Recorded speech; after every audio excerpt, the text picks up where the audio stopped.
teman-teman semua, selamat datang di Bisik Kasrat, yaitu Bincang Asik bersama Kasrat. Saya Alda dan hari ini aku nggak sendirian, aku ditemani oleh Kanabila. Halo Kanabila. Hai, aku Nabila. Kali ini kita bakal bahas topik yang seru banget, yaitu leadership, collaboration, and career readiness. Topik yang pastinya seru banget ya Kanabila ya. Harus seru. Oke teman-teman, sebelum kita masuk ke dalam podcastnya, aku akan bacain CV Kanabila terlebih dahulu. Izin membacakan ya Teh ya. Nabila Agustina, pendidikan Universitas Valetehan, profesi nurse di 2024 sampai 2025, IPK 3,93, kemudian ada S1 di ilmu keperawatan di 2020 sampai 2024 dengan IPK 3,77. Kemudian pengalaman bekerjanya Pertamina RJBB di 2025 sampai 2026, RS Budiasih di 2026, kemudian PT PLN Indonesia Power UBP Suralaya di 2026. Di tahun ini berarti ya Teh ya? Oke, Teh Nabila ini demisioner dari HMPS IKA ya guys. Halo guys, aku dari teman-teman HMPS kita juga. Oke, aku bacain pengalaman organisasinya ya Teh. Duta Damai Dunia Maya di BNPT di 2020 sampai sekarang. Kemudian BEM Universitas Valetehan di 2023 sampai 2024. Kemudian HMPS Ilmu Keperawatan 2020 sampai 2024. Kemudian ada Forum Genre Indonesia Banten di 2021 sampai 2024. Wakil Ketua PIKR CRJ 2018 sampai 2019. Nah, itu mungkin sedikit CV dari Kanabila ya, teman-teman. Oke Teh, kita tanpa berlama-lama kita lanjut ke podcastnya aja kali ya. Di sini aku ada beberapa pertanyaan nih untuk teman-teman PSIK juga dan teman-teman HMPSIK tentunya ya. Karena ini topiknya pasti bakal seru banget dan bermanfaat tentunya Teh. Semoga ya. Semoga pasti dong bermanfaat ya. Oke, kita lanjut aja ya Teh. Di sini ada beberapa pertanyaan sih dari teman-teman Kasrat. Aku boleh tanyain satu-satu. Boleh dong. Sebelumnya apa kabar dulu nih kamu? Oh, oke. Alhamdulillah sih aku baik. Teteh bagaimana kabarnya? Alhamdulillah baik ya Teh. Kangen banget aku bisa gabung sama HMPS kita lagi setelah berapa tahun ya, mungkin aku nggak ketemu 3 tahunan. Aku juga terakhir ketemu Teteh kayaknya di Bukber waktu itu. Oh iya kan. Di 2024. 2 iya. tahun ya? Iya 2 tahun berarti 2 tahun yang lalu kita ketemu terakhir ya Teh ya. Oke, ada pertanyaan apa kira-kira? Dari kita sih ada beberapa pertanyaan ya Teh ya. Mungkin dari masa Teteh berorganisasi di kampus sampai saat ini. Oke, boleh. Yuk. Oke. Aku bacain aja pertama ya teman-teman. Aku bacakan sebelum masuk ke pembahasan utama. Boleh kenalin diri Teteh dulu nggak kata teman-teman?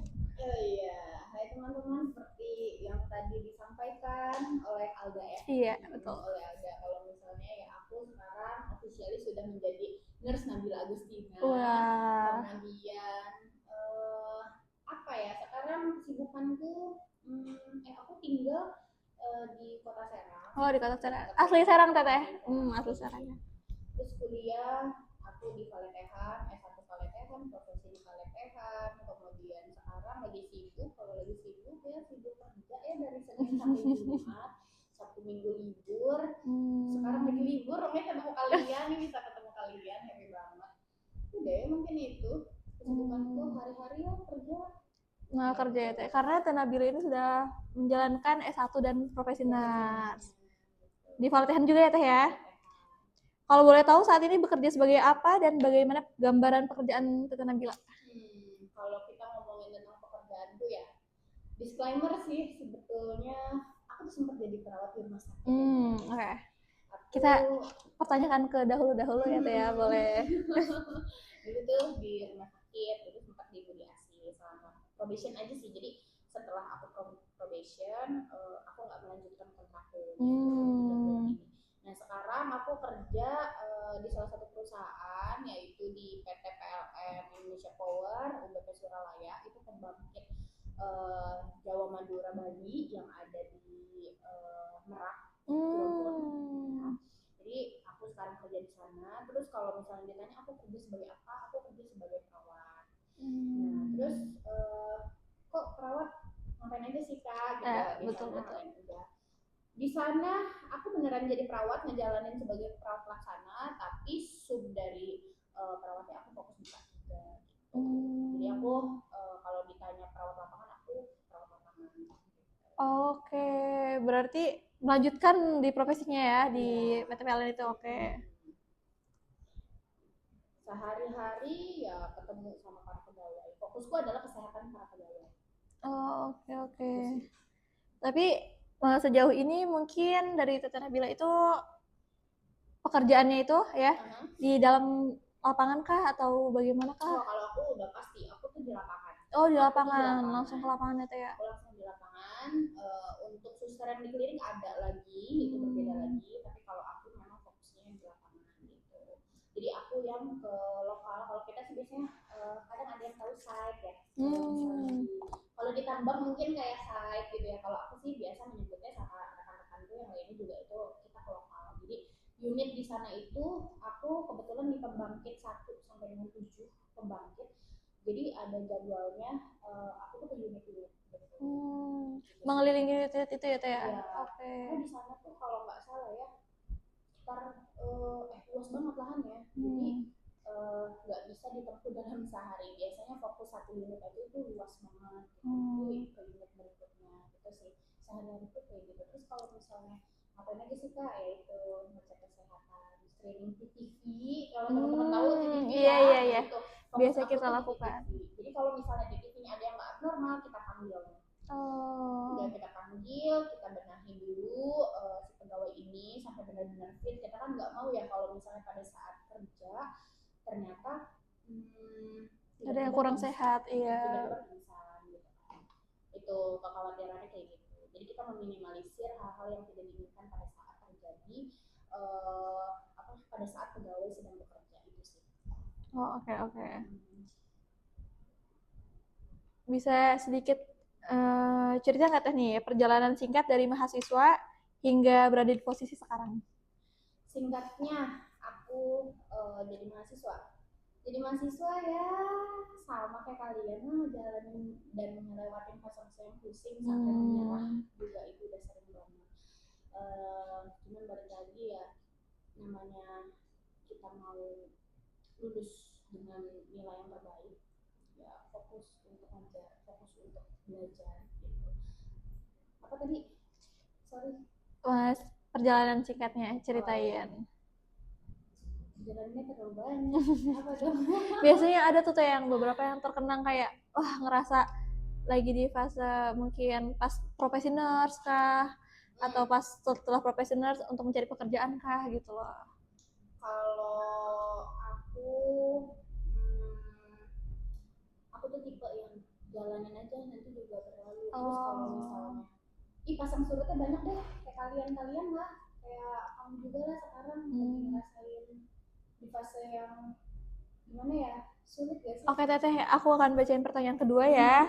Kalau mengingat masuk kuliah nih Teh, apa momen yang paling berkesan dan paling membentuk diri Teteh sampai sekarang? Oke, kalau momen yang paling berkesan adalah menjadi orang yang dipercaya dosen.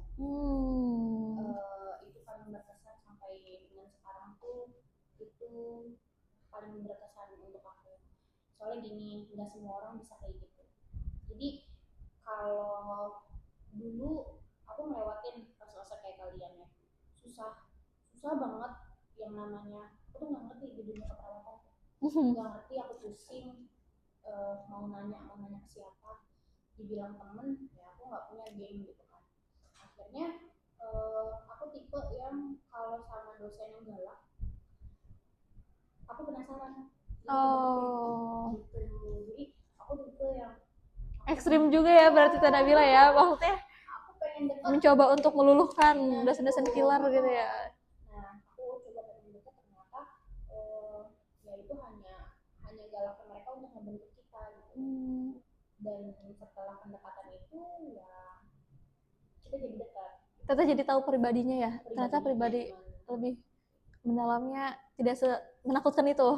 Jadi yang paling berkesan adalah usia muda, tingkatan sama, tapi aku bisa belajar banyak dari orang-orang yang lebih di atasku. Bagus banget guys poinnya nih. Apakah ada lagi Teh? Oh, oke, cukup ya. Kita lanjut aja. Oke. Aku bacain aja tuh ya. Teteh dikenal aktif berorganisasi nih di kalangan kita nih, di kalangan HMPSIK, di kalangan teman-teman PSIK. Sebenarnya apa alasan Teteh sih dulu memutuskan untuk terjun ke dunia organisasi? Oke. Kalau untuk organisasi teman-teman, aku tuh jujur pertama mungkin dari SD juga aku udah seneng ya. Pramuka tuh organisasi ya guys. Oh iya benar Iya, Pramuka tuh organisasi. ya. Nah itu aku tuh dari SD ngikut, terus pas SMP. Nah ternyata pas SMP itu bener-bener kejeburnya adalah pada saat jadi ketua OSIS. Jadi oh gini ya, ternyata punya banyak adik-adik yang harus kita jaga, harus dirawat, keluarga yang harus dirawat. Ternyata kayak gini ya, ternyata cocok gitu loh. Aku tuh nyaman dengan mereka semua. Jadi aku lanjut SMA dulu, aku lanjut ketemulah di kuliah nih yang aku udah mulai beneran dewasa, ketemu banyak karakter. Itu yang bikin aku jadi kayak ngerasa banyak karakter yang mau berbeda apapun, kalau misalnya kita bisa membentuknya dengan baik, oh ternyata kita bisa satu tujuan nih. Aku tuh senangnya di organisasi adalah kita punya mimpi, punya satu tujuan yang sama ya, satu tujuan yang sama. Terus jadi pembentukan relasi itu banyak banget di organisasi. Even guys, pekerjaanku sekarang itu kalau aku nggak organisasi mungkin aku nggak ada di nggak mungkin ada di sini gitu. Jadi kalau nanti kita bakalan bahas itu juga kan ya. Itu sih, jadi pentingnya organisasi di umuran teman-teman semua itu menurutku adalah membangun relasi sebesar-besarnya. Karena banyak juga nih kayak yang di usia kita ya, di usia teman-teman kita semua lagi mencari jati diri. Nah betul. Itu tuh kayak berlomba-lomba untuk sebenarnya akunya apa dan nyari apa. Dan benar-benar lagi mencari jati diri kita masing-masing gitu loh. Itu membantu loh. Nah, di organisasi yang positif itu yang positif ya. Yang positif itu membantu banget orang-orang yang nggak punya tujuan arah hidup mau kemana, pada saat ketemu sama teman organisasinya yang baik-baik, yang positif, mereka tuh wah jadi orang-orang yang hebat. Nah, kakak-kakak kalian nih, termasuk kakak-kakakku, banyak yang jadi hebat. Adalah itu yang selalu aku jadiin patokan, kalau misalnya mereka bisa di posisi itu, kenapa enggak kita ya? Oke, benar. Setuju banget sih teman-teman untuk itu. Lanjut ya Teh ya. Oke. Di sini juga ada banyak mahasiswa merasa takut menghadapi dunia setelah wisuda. Karena kita juga nih Teh, teman-teman kita semua juga kayak kehidupan setelah wisuda tuh seperti apa. Itu tuh benar-benar overthinking akan itu. Padahal kita masih menjalankan tugas kita, belajar di kampus, kita sudah memikirkan ke sana. Tapi itu manusiawi kan Teh. Berarti kita dengan secara berpikir seperti itu, kita tuh punya tujuan setelah ini kita akan kemana. Kamu sekarang tingkat berapa sih? Aku tingkat 3 kebetulan. Aku tingkat 3. Semester 7, ini mau 7. Aku selesai semester 6, mau ke semester 7. Oke. Please banget nikmatin banget semester-semester ini. Waduh. Nikmatin banget karena nanti akan muncul insecurity-nya tuh beda lagi. Jadi itu pada saat menunggu wisuda ataupun setelah wisuda, aku tuh melewati fase-fase masa-masa di mana aku merasa tidak berguna. Karena pokoknya gini, beres UKOM kan ada pengumuman tuh. Iya. Kita dinyatakan lulus ya. Nah itu bener-bener kehantam banget yang namanya diri kita tuh mikir, wah gue pengangguran nih, officially gue pengangguran. Itu pasti, dan itu enggak, Nabila pun enggak sendirian kayak gitu, teman-teman juga pasti merasa seperti itu. Jadi untuk sekarang nih kamu nih fokus dulu aja, jalanin dulu kuliahnya. Terus kalau misalnya ditanya dari wisuda gimana gitu, jadi officially emang pernah di fase yang gue pengangguran nih. Akhirnya fokus pengen nyari kerja. Saat itu STR belum muncul. Di otak tuh gimana caranya kerja, nyari jalan sampai apply ke klinik. Tapi untungnya saat itu nggak jadi ya. Aku tuh udah diterima di salah satu klinik. Tapi ya kalian tahu sendiri ya, klinik tuh ya seperti yang kita tahu lah ya Teh ya, klinik tuh ya. Ya aku cuma pengen mengharapkan, aku nggak pengen jadi beban aja di rumah, aku nggak mau Terus aku tuh masih ingat orang-orang yang membantuku siapa. Halo Kak Firman, terima kasih Kak Firman. Terus ada orang yang tidak bisa disebutkan, dan juga Hai Suryadi, aku tidak pernah melupakan jasa-jasa kalian gitu. Aku juga setelah wisuda akhirnya fokus dulu aja STR, walaupun aku juga sama ketakutan. Nah setelah STR ada, itu rasa ketakutan 2 kali lipat dari ketakutan yang pertama. Sebelum jadi ketakutan kayak gimana dong, ini udah banyak ini nih, udah banyak apa namanya ngeplay. Kalau kamu tahu aku tuh ngeplay sekitar 30 rumah sakit.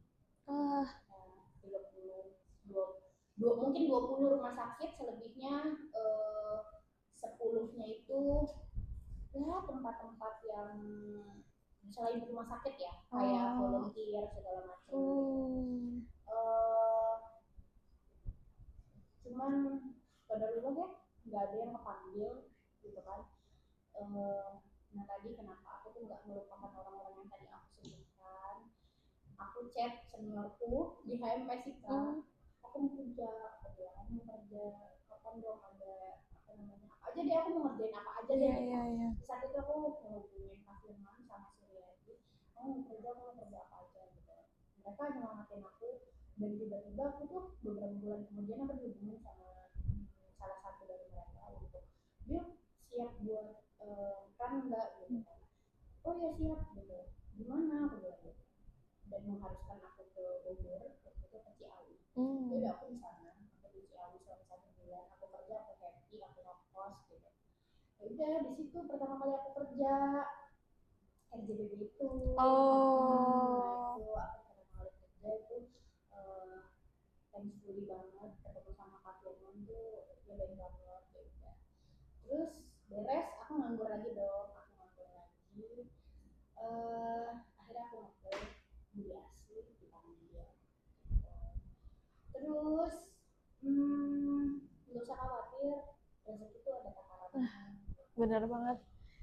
Ini sih yang aku dapat ya, karena mungkin nggak semudah itu, nggak semudah yang orang-orang lihat tentunya. Aku pernah jualan uduk guys, aku tuh saking nggak punya pekerjaan dan aku pengen ngebantu rumah ya.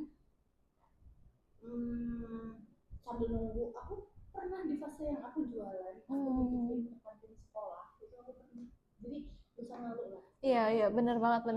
Apalagi kalau misalnya setuju jualan ya kenapa enggak gitu kan. Iya, berarti banyak banget nih teh yang aku dapat ya, dari mungkin memang tidak seenak yang orang-orang lihat gitu.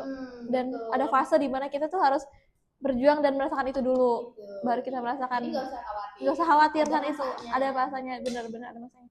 Dan juga satu sih, relasi itu sendiri ya. Wah itu sih benar-benar punya relasi yang banyak, relasi yang bagus, positif ya tentunya.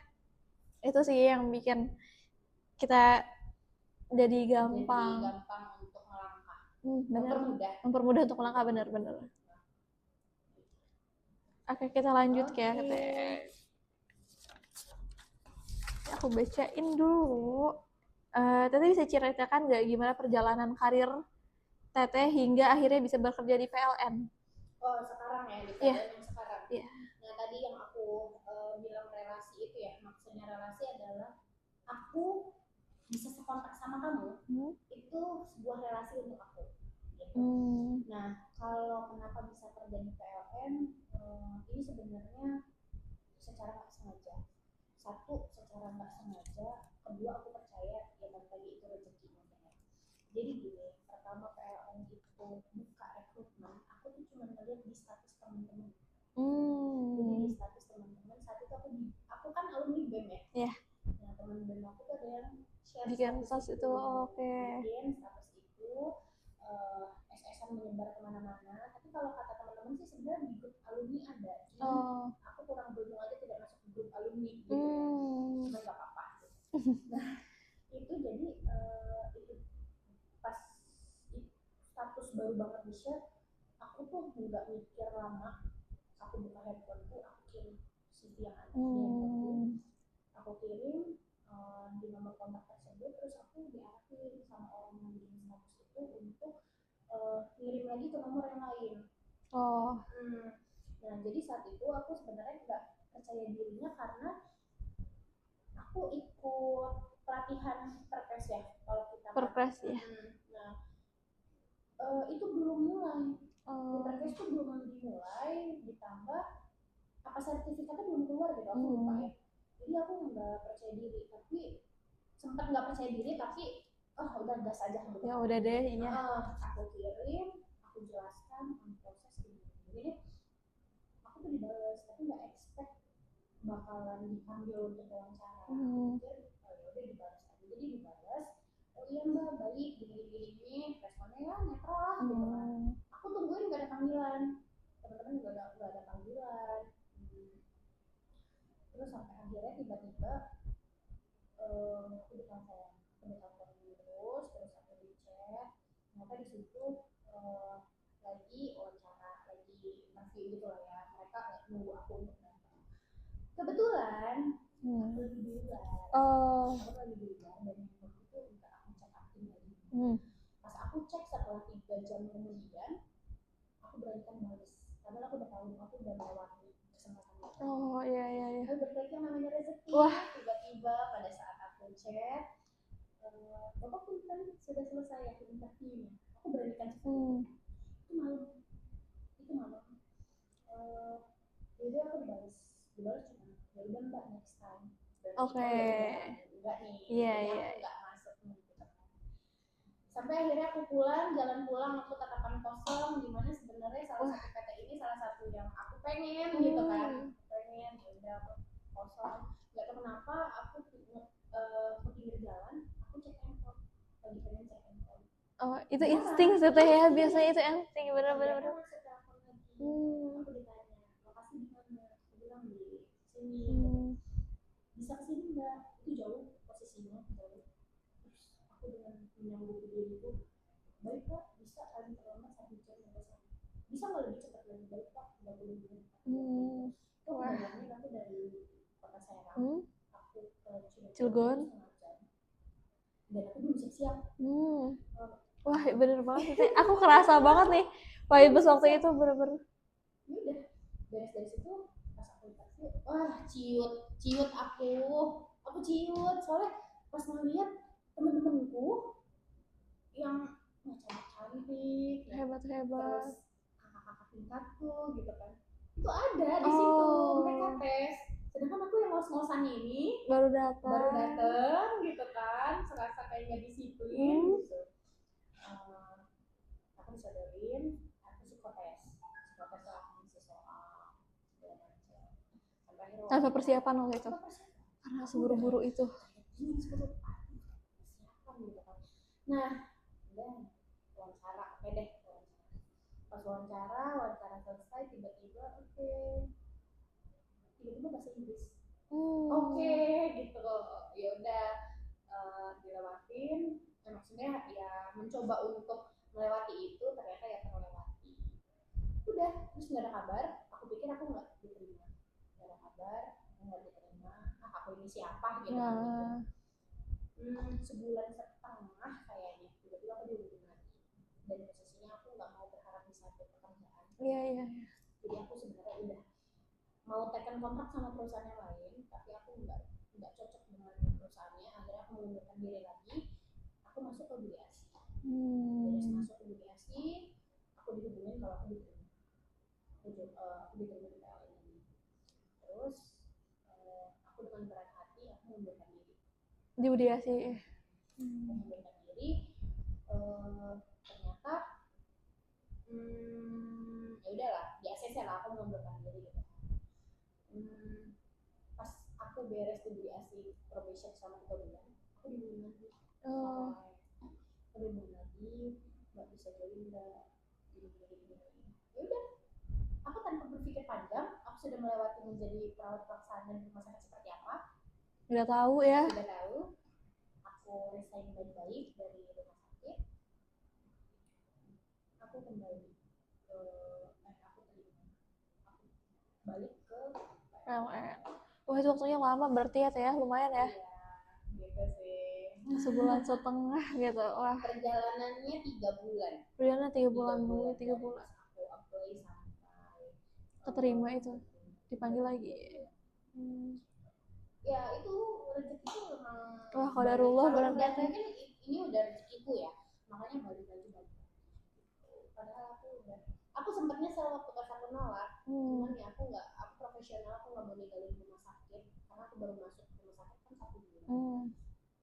Ternyata ya balik lagi pada saat kontraknya habis. Kayak gitu ya teh, yang dinamakan dengan rezeki ya. Rezeki qadarullah, jangan khawatir ya. Benar-benar yang sudah ditakar tidak mungkin tertukar. Ada lagi teh mungkin? Kamu punya pertanyaan lagi? Oke, aku bacain lanjut pertanyaan berarti ya teh. Oke teh, kalau ada mahasiswa keperawatan nih teh yang ingin mempersiapkan masa depan, sejak sekarang apa sih tips yang paling ingin teteh bagikan? Aku mau kasih Kita tips semua. ke kamu Ya. teman-teman. Kuliah itu tempat belajar. Jadi selama kuliah tolong banget untuk terima banyak pembelajaran, isi otaknya semaksimal mungkin karena pada saat nanti teman-teman kerja, teman-teman tuh bakalan sendirian, udah bukan waktunya belajar lagi. Itu yang kurang lebih aku kerja udah setengah tahun ini ya. Jangan kaget kalau misalnya nanti di dunia pekerjaan teman-teman bakalan sendirian, apakah sendirian, terus teman-teman tuh udah nggak ada yang akan melindungi. Kalau sekarang Backup ya, banyak teman-teman yang nggak ada teman yang bakalan membantu, nggak ada. Yang ada justru malah sebaliknya, mungkin saling menyalahkan gitu. Nah makanya kalau untuk teman-teman yang masih kuliah, please banget ambil ilmunya yang banyak, isi otak dari pembelajaran profesi kita. Jangan sampai teman-teman lulus S1, lulus profesi nggak dapat apa-apa, nggak dapat ilmu apa-apa. Teman-teman tuh bakal dihargai kalau teman-teman punya ilmu. Itu pesanku ya. Terus teman-teman itu nggak selamanya akan dilindungi. Kalau sekarang teman-teman masih dilindungi oleh universitas, oleh dosen. Iya. Teman-teman yang baru tuh kalau nanti tuh sebaliknya dari itu semuanya. Teman-teman tuh cuma bawa dari teman-teman doang gitu. Kalau teman-teman mau belajar, teman-teman nggak bisa ngomong, Bu, saya mau belajar. Jadi teman-teman tuh pasti belajarnya secara diam-diam. Oh iya, gue bisa, gue mau, gue harus belajar. Jadi makanya itu yang harus benar-benar teman-teman persiapkan. Jangan malah mumpung kalian lagi kuliah, kalian banyak main. Boleh banyak main, tapi jangan terlalu banyak untuk menyepelekan pembelajaran yang ada. Ambil banyak-banyak. Kalau kalian nggak dapat ilmunya dari mata kuliah kalian, setidaknya kalian baca-baca jurnal yang ada, atau kalau dulu tuh kamu disuruh ini nggak sih baca Brunner dari BMA. Oke, Brunner artikel gitu ya. Iya. Kalau KMD itu yang selalu diterima adalah dikirim bener-bener itu iya. Nah, apalagi kalau zamanku tuh dulu disuruh beli soalnya dulu. Oh iya. Aku tuh beli dan itu aku baca. Oh, lumayan sih teh itu. Aku iya. Sebelumnya itu aku baca. Jadi makanya sampai sekarang itu masih tertanam apa yang ada di situ. Kayak aku tuh tahu isinya tuh definisi, terus tanda dan gejala, manifest klinis gitu ya. Terus apa namanya, intervensi yang harus dilakukan. Itu tuh bahkan aku masih hafal beberapa penyakit. Jadi kalau misalnya ada yang nanya soal penyakit, aku langsung itu ada.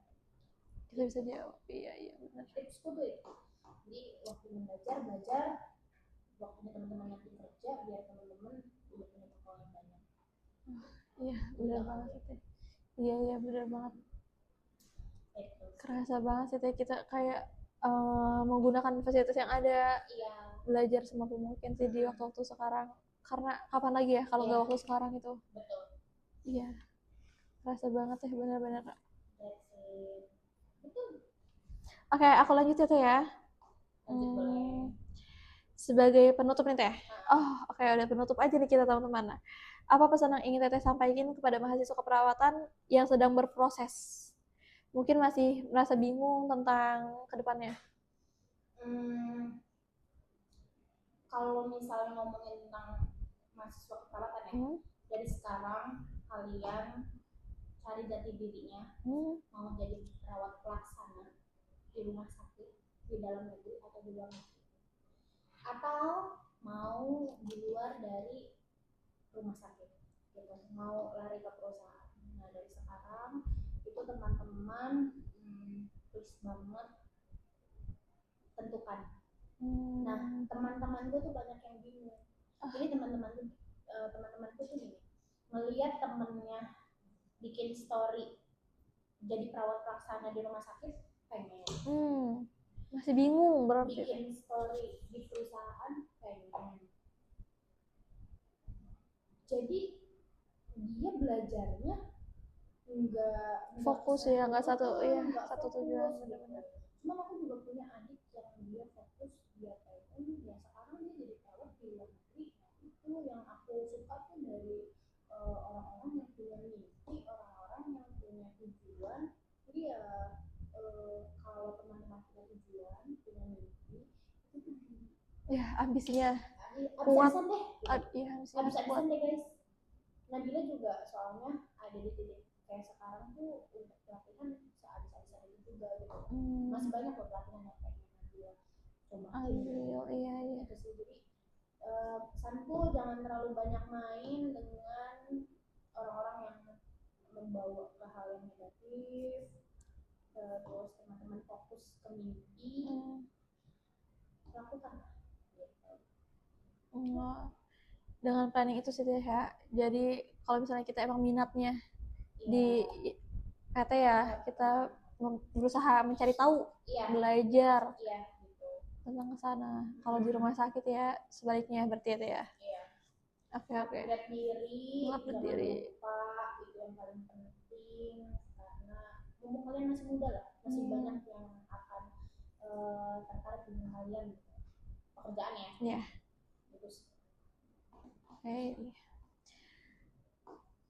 Oke, untuk di pertanyaan terakhir ya. Wah, gak kerasa banget teman-teman. Udah pertanyaan terakhir aja nih. Udah pertanyaan terakhir aja yang kita bacain ya. Jika Teteh kembali menjadi mahasiswa tingkat akhir dan memberikan satu nasihat untuk diri sendiri, apa yang akan Teteh katakan kepada diri Teteh sendiri? Aku nggak mau lagi terlalu cinta atau sayang sama orang lain. Jadi ternyata kalau misalnya aku ada waktu untuk balik lagi ke masa lalu, itu harusnya aku lebih mencintai diri sendiri aja. Soalnya ini ya, pada saat di semester akhir, aku tuh hampir nggak menyelesaikan tugas akhirku karena aku fokus dengan tugas akhirnya dengan orang yang aku sayang gitu lebih. Terus aku juga terlalu fokus dengan urusan tugas akhir temanku. Jadi kalau misalnya mau balik atau kembali, aku tidak ingin terlalu sayang sama orang lain. Oke, berarti poinnya harus ke diri sendiri dulu ya. Di masa itu fokus ke diri sendiri. Iya. Soalnya waktu itu Nabila cukup gak fokus apa ya, karena fase-fase terakhir di sidang akhir tuh gak fokus, akhirnya ya ngaruh ke hasil dari penilaian yang ada. Oke. Selain itu saya ada lagi apa ya, jauhin apa yang membuat kamu gak happy. Jauhin orang-orang yang bikin kamu menderita. Deketin orang-orang yang 100% bisa support kamu, bisa membawa kamu ke hal yang positif, bisa ngajarin kamu, karena mereka yang bakalan nyelamatin kamu dari hiruk pikuk itu ya. Perjalanan kamu sebagai mahasiswa gitu. Aku tuh kalau nggak ada teman satu aku itu ada satu itu skripsi itu tuh mungkin manfaatnya lebih lama. Aku juga ada di fase yang kayaknya aku nggak ngerti deh aku ngerjain skripsi gitu. Terus beres aku sakit, aku males kan skripsi. Ada sekitar 9-2 bulan aku ada bimbingan, tapi karena berkat temanku, dia tuh bukan siapa gitu kan, tapi karena berkat dia gitu, dia yang nyemangatin sampai akhirnya kelar. Tapi orang yang tadi aku bilang aku cuma fokus ke orang yang aku sayang doang nih, lama-lama gila gitu loh. Ya itulah pokoknya pesanku, kalian fokus sama ke diri orang-orang, sendiri. ke diri sendiri dan orang-orang yang mau membantu kalian, yang support kalian, yang sayang sama kalian. Oke, dapat banget sih Teh, bener ya. Kita harus memfokuskan diri sendiri terutama. Itu dia kalau menurutku jalanin Semampunya, waktu kuatkan ambisi, belajar, jangan sia-siain. dan sisian masa perkuliahan itu ya. Betul. Tapi ada waktunya kalian main-main ya. Iya. Jangan sampai Stres juga nih Teh, coba. Iya benar-benar. Relasi ditambah karena ya itu tadi berkat orang-orang tadi itu ya Nabila ada di sini sekarang. Kan pengalaman kerja itu yang penting ya. Iya benar banget. Kalau kita ngomongin CV, pengalaman kerja tuh yang penting gitu. Itu juga berkat relasi-relasi. Oke. Wah, semangat banget dong Teh. Bener-bener kebuka banget ya teman-teman, apalagi untuk teman-teman yang juga nonton tentunya. Semoga sama-sama mendapat kecipratan ilmu-ilmu dan manfaatnya masa-masa Teh Nabila waktu perkuliahan. Kalau misalnya teman-teman mau hubungin aku, pengen kayak gimana, maksudnya pengen dapat tips ya, gitu kan. Tips and trick. Boleh banget. Aku boleh banget. Oke, siap. Teman-teman juga kalau yang nonton ini boleh banget. Jadi jangan sampai teman-teman penasaran tapi nggak berani nanya. Tanya aja. Kadang kalau aku lagi punya waktu, aku balas kok. Kadang kita tuh gini Teh, kita tuh merasa melewatkan beberapa kesempatan. Ya. Karena diri kita tuh merasa belum mencoba nih. Kita belum mencoba itu, tapi kita tuh udah merasa kayak nggak mungkin deh, kayaknya nggak bisa deh. Ya itu bentuk insecure tuh. Dan jadi kesempatan-kesempatan yang bagus, peluangnya itu banyak banget dan itu bagus-bagus banget. Padahal kalau untuk kita coba ya di waktu-waktu sekarang nih, umur-umur kita kayak nyoba ini, nyoba itu, tapi karena kitanya malu, nggak percaya diri, nggak mau, bingung kayak gitu. Jadi akhirnya kesempatan tuh lewat gitu aja. Sama please banget aku mau satu kasih tahu untuk teman-teman, jaga attitude. Aku ada di pekerjaan sekarang itu karena attitude. Kalau tadi aku bilang aku yang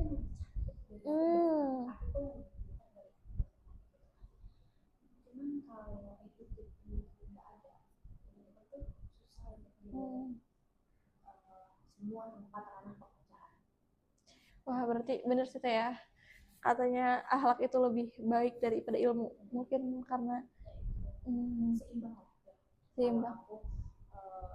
Karena ya aku orang yang pro untuk seimbang ilmu dan akhlak itu harus sama. Iya harus berdampingan, benar-benar.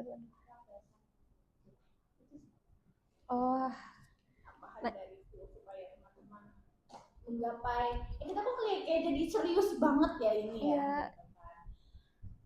Oke. Gitu lah.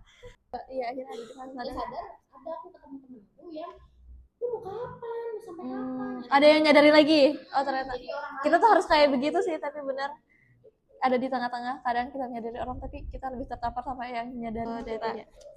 Oke, ada satu lagi pertanyaan deh ya Kak ya. Satu lagi, terakhir. Aku mau nanya nih Teh, plan Kak Nabila selanjutnya itu tuh ada plan apa sih? Apakah Kakak akan stay di pekerjaan sekarang di PLN? Apakah lanjut studi? Apakah akan berpindah? Dan apakah langsung menikah setelah ini? Pertanyaannya berat ya. Mungkin memutuskan untuk menikah setelah ini ya, mungkin teman-teman. Pasti sih siapa yang nggak mau. Iya. Oke, kalau untuk planning dalam waktu dekat ini sih aku masih pengen untuk menjalani yang sekarang dulu. Fokus dulu yang sekarang. Nggak tahu ya nanti kalau misalnya ke depannya tuh kayak gimana. Cuman kalau misalnya ditanya tadi tentang gimana nih bakal menikah atau enggak, ya doakan saja yang terbaik ya gitu. Aku sih pengennya juga aku menikah.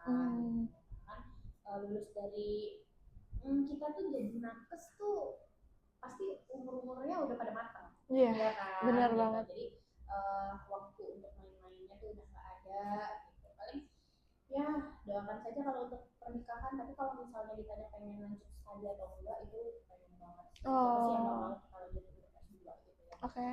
Cuman sekarang jalanin dulu lah yang kalau misalnya ya doakan saja lah ya gitu, aku juga sedang menabung-nabung dulu gitu kan untuk next step berikutnya.